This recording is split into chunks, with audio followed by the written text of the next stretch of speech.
আমি আজকে কত কিছু বাজার করেছি, এক ব্যাগ ভর্তি করে। কি বাজার করেছি সেগুলো তোমাদেরকে দেখাচ্ছি।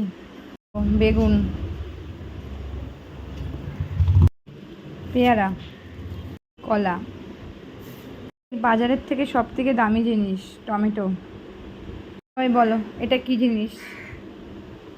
ফ্রেশ বরবটি, কাঁকরোল আমার খুব পছন্দের, পটল, উচ্ছে, কুঁদরি, লেবু। চিকেনটা নিয়ে এসছে আমার বর, এটা আমি বাজার করতে যাইনি। ব্যাগ এবার খালি, সব বাজার তোমাদেরকে দেখিয়ে দিলাম। সবাই ভাবছে এত বাজারে কি করবে, আসলে আমি সবজিটা খেতে খুব ভালোবাসি, তাই জন্য এত বাজার। বেশি দিন নয়, 2-3 দিনে, তার মাঝে আবারও বাজার হবে। আবার সানডেতে যাব বাজার করতে। টাটা ফ্রেন্ডস, নিউ ভিডিও নিয়ে আবার পরে আসবো।